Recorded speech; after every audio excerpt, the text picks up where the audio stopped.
Hello and Fakhar रागले to all of you. मैं हूं फ़खर यूसुफज़ई और आप देख रहे हैं डिबेट विद फ़खर। आज की डिबेट में बात करेंगे बड़ी एक इम्पोर्टेंट रिपोर्ट है सिपरी, मेरे ख्याल में मोस्टली लोग जानते हैं इसको।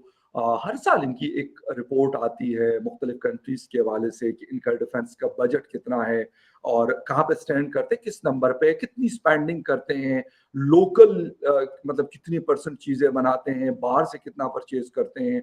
लेकिन जो टॉप 10 है उनका जिक्र ज्यादा होता है। वैसे तो तकरीबन जितने लोग भी अपनी मिलिट्री रखते हैं उसमें पाकिस्तान भी शामिल है, तो उनका जिक्र इस रिपोर्ट के अंदर होता है। लेकिन जो ऊपर के 4-5 कंट्रीज हैं उनका जिक्र मेरे ख्याल में सबसे ज्यादा होता है। अभी भी जो इस साल की रिपोर्ट पब्लिश हुई है, स्टॉकहोम इंस्टीट्यूट इसको पब्लिश करता है और उसके बाद वो ये कहते हैं कि जी कौन सी कंट्री कितना स्पेंडिंग कर रही है।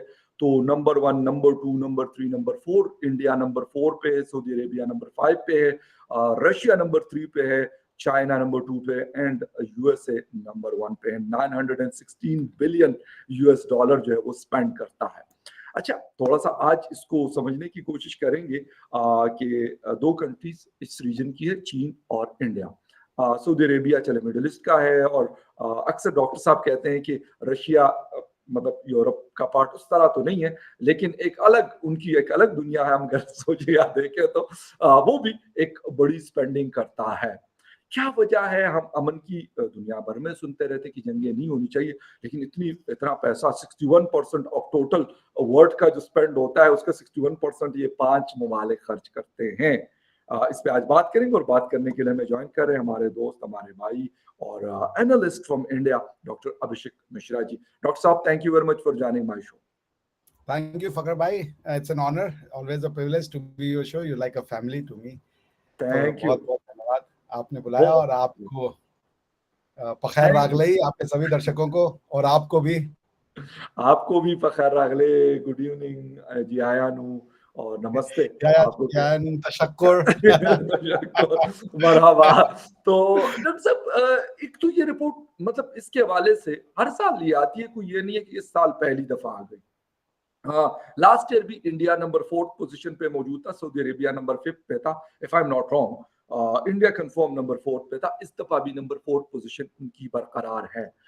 क्या समझ रहे हैं कि ये 4 जो कंट्रीज है, सऊदी अरेबिया को बल्कि हम निकाल लेते हैं 5वें को, क्योंकि उस तरह का वो ग्लोबल पावर या सुपर पावर उस तरह का नहीं है। हालांकि एक बड़ा इन्फ्लुएंस रखता है दुनिया भर में, बट वो अगर हम इन 4 की बात करें तो इनका इन्फ्लुएंस शायद ज्यादा है पूरी दुनिया में। अच्छा, इतनी स्पेंडिंग कर रहे हैं, आपस में कोई इनका सीन है? मतलब चीन, इंडिया, रशिया, अमेरिका, या क्या वजह है? या फिर अपना रूप दबदबा भी आपने रखना होता है? जब आपको कहा जाता है कि आप अपने इलाके के यानी बड़े बासर आदमी हैं, तो फिर आप कहते हैं यार इस तरह M16 होने चाहिए कि 47 होने चाहिए, 4-8 बंदे होने चाहिए साथ। ये वजह है या इसके अलावा आपको कोई रीजन नजर? पहले रिपोर्ट पे और फिर इस पे आप अपना टेक दीजिए। थैंक यू फकर भाई। देखिए ऐसा है ना, इसको समझना पड़ेगा कि 1945 से वर्ल्ड वॉर 2 खत्म हुआ जी। तो दुनिया ने डिसाइड किया कि हम डिसआर्मामेंट की तरफ जाएंगे, ठीक है ना। और डिसआर्मामेंट का मतलब ये था कि कोई भी आर्मी देश जो है वो आर्मी नहीं मेंटेन करेगा, वो पुलिस फोर्स रखेगा। बाकी जो है वो आर्मी मेंटेन करने का काम सिक्योरिटी काउंसिल नाम की एक ऑर्गेनाइजेशन बनाई जाएगी और वो आर्मी को रखेंगे और सारे देश जो है वो आर्मी अपने यहाँ रखेंगे, मगर वो यूएन की आर्मी होगी, कमांड वो यूएन से लेगी और इसके लिए कॉन्ट्रैक्ट साइन किया जाएगा। इसको आर्टिकल 43 और या आर्टिकल 42 यूएन चार्टर में देखा जा सकता है। वो कभी हुआ नहीं। अच्छा, पहले इंडिया की बात कर लेते हैं, क्योंकि ये जो लिस्ट आई है ये बड़ी भयावह लिस्ट है। उसका रीजन ये है कि इस लिस्ट का रीजन ये है कि अगर आप देखें कि जो स्पेंडिंग अगर ये कहीं और की जाती तो इसका असर कुछ और होता। United states of America 916 billion dollar, almost $1 trillion वो खर्च कर रहे हैं अपनी डिफेंस के ऊपर। एग्जैक्टली। चाइना जो है इज फार या जिसे कहते हैं डिस्टेंट सेकेंड है, उनसे कम से कम अभी वो समझ लीजिए 3-4 गुना पीछे हैं, 3 गुना पीछे हैं। 200 समथिंग स्पेंड कर रहे हैं तकरीबन $300 बिलियन, $300 बिलियन। जी बिल्कुल, रशिया ने पाकिस्तान की 109 टोटल इकोनॉमी जितनी। अरे तो भाई चाइना बहुत बड़ी कंट्री है, इवन हम लोग से भी बहुत बड़े हैं वो। जी रशिया $109 बिलियन जो कि 25% का हाइक है। इंडिया 83.6 बिलियन डॉलर, रशिया वो आपका Saudi Arabia 75.8 billion dollar, United kingdom 74.9 billion, Germany is 66.8 billion dollar का ये लोग खर्च कर रहे हैं। अब आप सोच लीजिए, ये पैसा अगर किसी और पर्पस के लिए लगा होता तो इसकी क्या यूटिलिटी होती। And you are using it for creating weapons to kill human being, ठीक है ना, to kill each other, agree, annihilate. तो पॉइंट है कि क्यों हो रहा है, डिसआर्मामेंट क्यों फेल हो गया। इंडिया ने शुरुआत करी थी, तो आपको याद है हम चाइना से जब हमारी पिटाई हुई थी 1962 में, जब चाइना ने हमें बुरी तरीके से हराया था, 44,000 स्क्वायर किलोमीटर का जमीन आज भी चाइना के कब्जे में है इंडिया की। उसमें जो हमारे प्रधानमंत्री साहब थे वो इसी यूनाइटेड नेशन की डिसआर्मामेंट की बिलीफ में, और सिक्योरिटी काउंसिल के पास भी वो मैटर इसीलिए लेके गए थे पाकिस्तान वाला जो हुआ था, क्योंकि वो यूनाइटेड नेशन चार्टर में और डिसआर्मामेंट में कन्विक्शन रखते थे, वो मानते थे कि दुनिया इस ओर जाएगी, पर कुछ नहीं हुआ। पहला डिसआर्मामेंट को फेल करने का पूरा श्रेय जाता है अमेरिका को, और दूसरा श्रेय जाता है रशिया को, क्योंकि कोल्ड वॉर ने इन दोनों देशों ने अपनी आइडियोलॉजीज को फैलाने के लिए जितना कुकर्म किया है, उसकी जितनी निंदा की जाए कम है। दुनिया को इन्होंने आर्म्ड कर दिया था। आप देखें ना, पाकिस्तान को भी तो सीटो सेंटो के नाम पे आर्म किया गया। उसके बाद CIS, वो जो USSR था, उसने दुनिया भर के जो नॉन वो स्टेट थे कैपिटलिस्ट, उनको आर्म किया। सो दे वर आर्मिंग। हमको भी तो आर्म किसने किया? हमारी भी आर्म्स का सप्लायर तो वो USSR ही था ना, the present day Russia.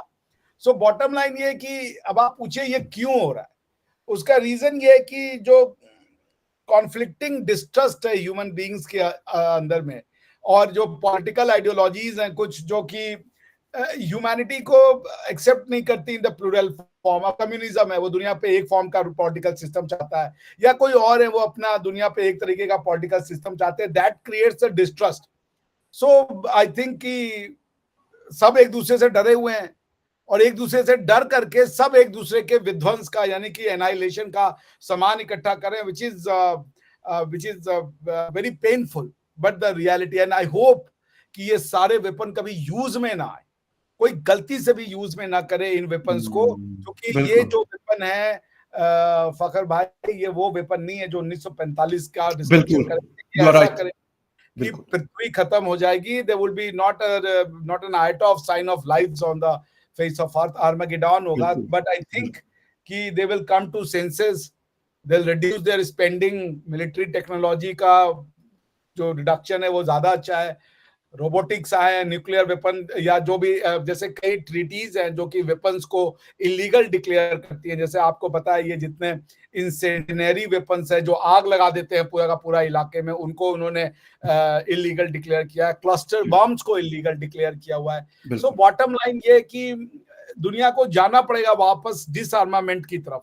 United Nation has to play a constructive role, कि आप लोगों को साथ में क्यों नहीं ला पा रहे हो, क्यों नहीं वो एक अपनी डिस्ट्रस्ट को कम करके और एक यूनिटी और ह्यूमैनिटी को पीस की तरफ ले जाने में सक्षम हो रहे हैं। ये यूनाइटेड नेशन को सोचना पड़ेगा, शायद उनको अपनी मेंबरशिप को बढ़ानी पड़ेगी सिक्योरिटी काउंसिल की, और इसको मोर इंक्लूसिव बनाना पड़ेगा। That's the only possible solution as far as I can सी।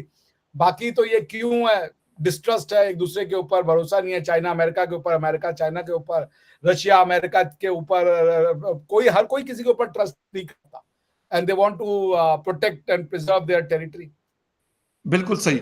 अच्छा डॉक्टर साहब, इंडिया मतलब इस वक्त नंबर 4 पे मौजूद है, चीन नंबर 2 पे है, रशिया।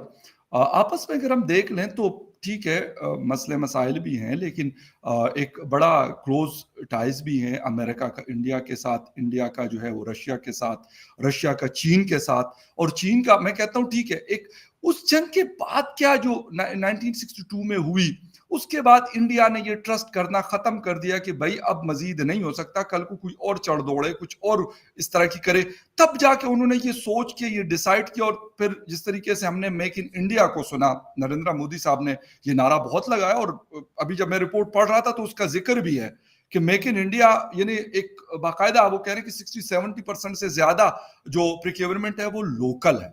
तो ये उसके बाद इंडिया ने सोचा कि अब बस, अब ट्रस्ट नहीं है, अपनी चीज बनाओ, इस्तेमाल करें या ना करें। बिल्कुल एकदम आपने सही वो किया। देखिए ऐसा है, इंडिया पिछले 600-700 साल से जी फेस कर रहा है ना, ये अटैक फेस कर रहा है ना, ये जी एक दिन का नहीं है, ये सिर्फ चाइना नहीं हुआ था। हमें लगा after decolonisation of United kingdom, हमें लगा बस अब दुनिया में पीस हो गया। प्रधानमंत्री नेहरू ने ऑन रिकॉर्ड कहा कि मिलिट्री को डिसबैंड करो, मिलिट्री नहीं चाहिए, हम पुलिस फोर्स रखेंगे। ऑन रिकॉर्ड कहा। यूनाइटेड नेशन में उनका इतना ज्यादा भरोसा था कि आज भी पाकिस्तान के लोग हमको उलाहना देते हैं कि यूएन में मैटर आप लेकर के गए।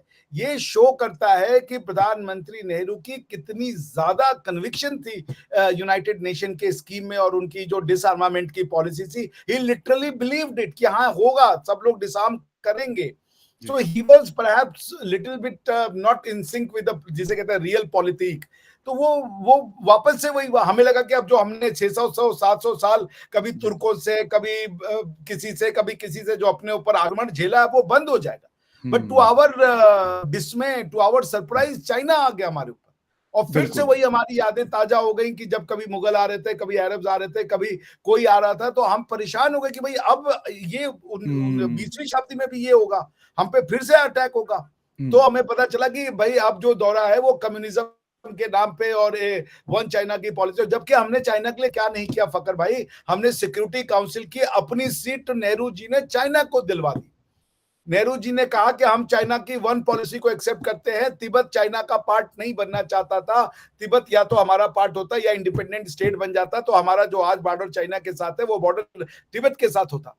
उसको उन्होंने दे दिया चाइना को, वन चाइना की पॉलिसी को रिकॉग्नाइज कर दिया। इसलिए एक बात इसे ये समझ लीजिएगा, आप अपने शत्रु को यदि सिर्फ खुश करते जाए ना तो वो खुश नहीं होता, अगर वो एक सज्जन थॉट प्रोसेस नहीं रखता। आप जितना खुश करेंगे वो लेता जाएगा और जब मौका मिलेगा वो आपको नुकसान करेगा। तो बिल्कुल आपने सही आइडेंटिफाई किया, आप हमारा दर्द को भी सही से समझ रहे हैं कि ये जो हुआ हमारे साथ, फिर अब हमारा ट्रस्ट खत्म हो चुका था, क्योंकि हमें लगा डीकोलोनाइजेशन के बाद कि अब हमारे ऊपर ये जो सदियों से हमने झेला है ये बर्बरता, ये खत्म होगी। वो नहीं हुई, अब चाइना आ गया। तो फिर हमारे पास क्या ऑप्शन है, आप बताइए, हम क्या नहीं करें, चाइना की तरफ से आंखें बंद कर लें? अभी आपने देखा गलवान में क्या हो गया था, वो घुस के चले आए अंदर, कह रहे ये सब हमारा है। वहां पे आई जी 2019 में। तो भाई अब आपके बाद बार बार ये हो रहा है तो हमारी मजबूरी है, वरना इंडिया तो कभी भरोसा ही नहीं करता। इंडिया का तो जो हमारा फिलॉसफी है विच मेक्स अस इंडियन, वो ये है कि वी आर वन फैमिली। आपको आपका घर, हमको हमारा घर, सबको सबका घर। हम किसी को जीतना नहीं चाहते, किसी को दबाना नहीं चाहते, हम सबको साथ लेके चलना चाहते हैं। सब अपनी प्लूरलिटी में, अपनी आइडेंटिटी में, अपने अपने जिसे कह लीजिए कल्चर में, ट्रेडिशन में, सबको साथ लेके चलने का हमारा गट्स है। बट देन ये तो एक रोमांटिसिज्म है ना, कैसा हो जाएगा? क्या चाइना ऐसा कर देगा? चाइना को अब चलिए, हमने तो अटैक किया, हमारे ऊपर अटैक हुआ 1962 में चाइना के द्वारा, फिर पाकिस्तान के द्वारा उतना ही रह गया। चाइना के ऊपर किसने अटैक किया पिछले 1948 से, जब से वो आजाद हुए? China has been attacked by no one. उनकी जो ये मिलिट्री हेजेमनी है, ये रूल करने वाली है, वो दुनिया को अपना ताकत मनवाने वाली है। हमारी जो मिलिट्री डिफेंस जो स्पेंडिंग है वो डिफेंसिव है, ऑफेंसिव नहीं है। इंडिया जानता ही नहीं है कि ऑफेंस क्या होता है। इंडिया जो हमेशा बात करेगा वो डिफेंसिव ऑफेंस की बात करता है। इंडिया कभी भी ऑफेंसिव ऑफेंस की बात नहीं करता। ऑफेंसिव ऑफेंस का मतलब होता है कि हम पहला आक्रमण करें। इंडिया नहीं करता। इंडिया कहता है हम अगर आक्रमण करेंगे तो वो डिफेंस के लिए होगा, कि हमको ये डर है कि आप हम पे आक्रमण करोगे। अगर हमें ये डर नहीं हो, those who do not understand कि डिफेंसिव ऑफेंस का मतलब क्या होता है, डिफेंसिव ऑफेंस का मतलब होता है एंटीसिपेटरी सेल्फ डिफेंस।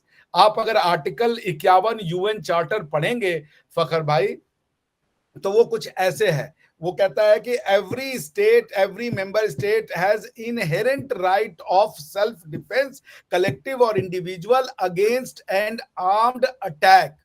तो क्वेश्चन ये है कि वो ये कह रहे कि आपको सेल्फ डिफेंस है, मगर आपके ऊपर आर्म्ड अटैक होगा तब। अब क्वेश्चन है कि आर्म्ड अटैक कब होगा, कैसे आप मानिएगा? मतलब कोई आपके ऊपर जाकर के पूरा बम गिरा दे तभी आप बोलेगा कि हाँ भाई आर्म्ड अटैक हो गया? या अगर आपको ये पता चल गया कि भाई, जैसे इजराइल का देख ले, जो 7 डे वॉर हुआ था, उसमें इजराइल ने ये कहा कि अब हमारे पास कोई ऑप्शन नहीं है, हम 3 तरफ से घिर चुके हैं। पहला अटैक अरब्स ने नहीं किया, उन्होंने कह दिया पहला अटैक, उसको वो जिसे कहते हैं वो self defence in anticipation, anticipatory self defence जिसको आप कहते हैं। उसके बाद जॉर्ज डब्ल्यू बुश जो है वो एक कदम आगे और चले गए थे। हाँ। वो उन्होंने सेल्फ डिफेंशन को, उनका जो सेल्फ डिफेंस की डेफिनेशन वर्ड था वो मैं भूल रहा हूँ, जो उन्होंने कहा था जॉर्ज बुश की जो की वो सेल्फ डिफेंस पॉलिसी, उसका नाम मैं बताता हूँ आपको जी। The word I am missing, जो उन्होंने द बुश डॉक्ट्रिन जिसको आप कहते हैं। जी जी जी। ठीक है ना, तो एक होता था एंटीसिपेटरी और एक होता था कि मोर एंटीसिपेटरी, कि आप अगर आपको जरा सा खदशा है, जिसपे उन्होंने इराक पे हमला किया था, तो बिल्कुल आप हुआ था, जाकर बिल्कुल। उसको बर्बाद कर दीजिए, इससे पहले कि वो खतरा बने उसको खत्म कर दीजिए। ठीक है ना, तो it is not an anticipatory self defence, okay. क्योंकि उसके पास अभी वो पावर नहीं आई है कि वो आर्म्ड अटैक करे। तो आर्म्ड अटैक की डेफिनेशन के इंटरप्रिटेशन में बड़ी खामियां थी कि आर्म्ड अटैक कब माना जाए और कब नहीं माना जाए, किसको माना जाए किसको नहीं माना जाए, इमिनेंट डेंजर किसको कहा जाए। तो ये जो प्रॉब्लम आई ना दुनिया भर में, कि एक अंडरस्टैंडिंग नहीं हो पाई कि what exactly is the meaning of peace, armed attack, या डेमोक्रेसी भी दुनिया में उस तरीके से नहीं फैल पाई, नेशन स्टेट का आइडिया भी नहीं फैल पाया, क्योंकि कई स्टेट अभी भी है वो they want to be a revisionist state, वो टेरिटरीज को चेंज करना चाहते हैं, ग्रैब करना चाहते हैं, एक्सपेंशन करना चाहते हैं। तो वो जब तक ये होगा तब तक दुनिया में इस तरीके के लोग अपने आप को डिफेंस तो करेंगे ही ना। सिक्योरिटी काउंसिल हैज फेल्ड, वो आपके सामने है। जी बिल्कुल। अच्छा डॉक्टर साहब, एक चीज मुझे आपसे ये पूछनी थी कि ये इकोनॉमी के साथ लिंक है डिफेंस, या नहीं ये एक अलग चीज है? मतलब बेशक आपकी इकोनॉमी ऊपर जा रही है, आपकी इकोनॉमी नीचे जा रही है, लेकिन आपने डिफेंस के ऊपर खर्च करना है। क्योंकि इस वक्त जब हम रिपोर्ट्स पढ़ते हैं तो इंडिया डिफेंस में नंबर 4 पे है, लेकिन इकोनॉमी में भी नंबर 4 पर वो मौजूद है।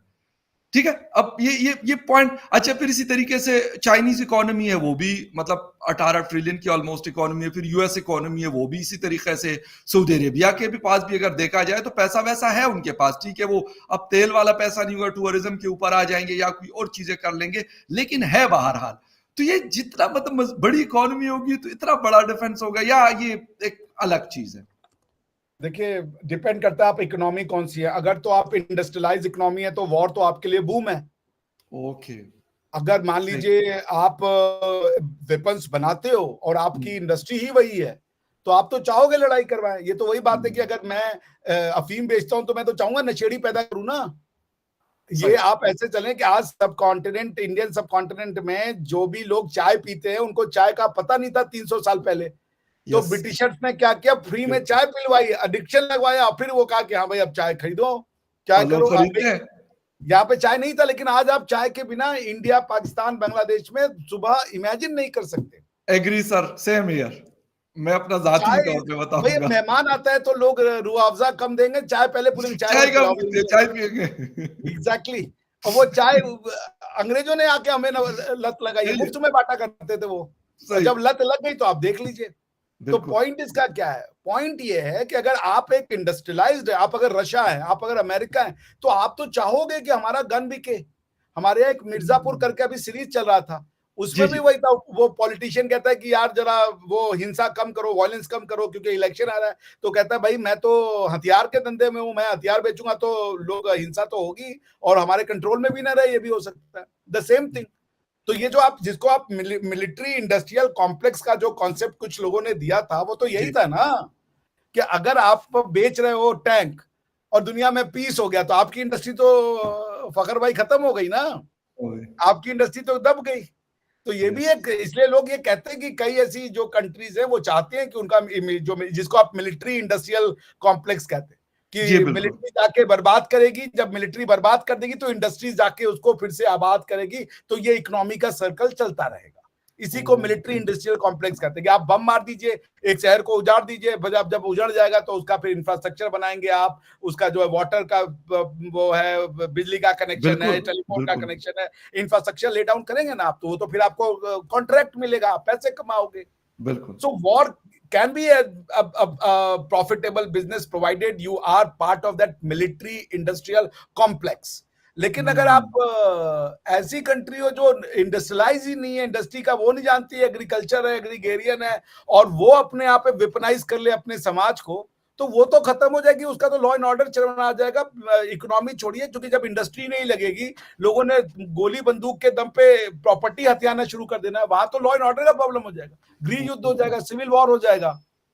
सो पॉइंट ये कि आपका क्वेश्चन है कि क्या ये इकोनॉमी से रिलेटेड है। If you are an industrialised economy based on heavy industries, it's good thing for you कि वेपन का सेल हो रहा है, इंडिया खरीद रहा है, भले 70% अपना खरीद रहा है, 30% तो ले रहा है ना। तो अगर मान लीजिए इंडिया $90 बिलियन का अगर वो कर रहा है, तो उसका 3 बिलियन, उसका 30% तो $27 बिलियन हो गया ना। बहुत बड़ी चीज है। $27 बिलियन कोई छोटी मोटी तो रकम नहीं बहुत है, बड़ी अमाउंट है, बहुत बड़ा अमाउंट है। और अगर अमेरिका कर रहा है, मान लीजिए, अभी आज मैं पढ़ रहा था कहीं पे, मैं सुना था कि अमेरिकन करें कि इंडियन मिसाइल खरीदो, वो सस्ते हैं, तुम्हारे वाले साल इतने महंगे हैं कि हमारा कमर टूट जा रहा है।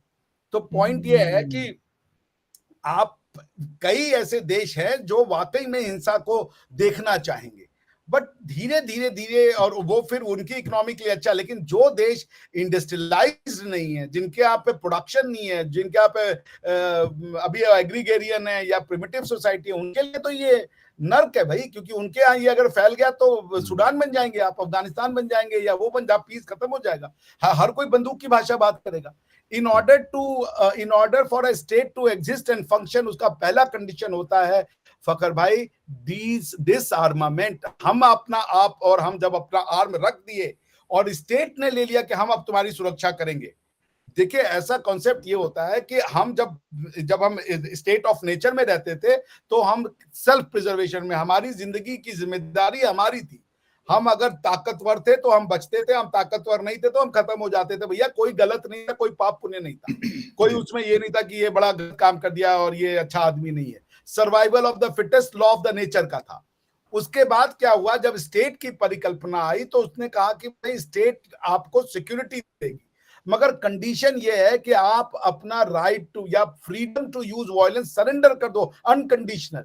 इसी को डिसआर्मामेंट कहते हैं। पहला डिसआर्मामेंट स्टेट में होता है। तो जब हम और आपने वेपन रख दिए, तो फिर स्टेट वो यूज ऑफ वायलेंस, उसका मोनोपोली हो जाता है, उसका प्रोगेटिव हो जाता है।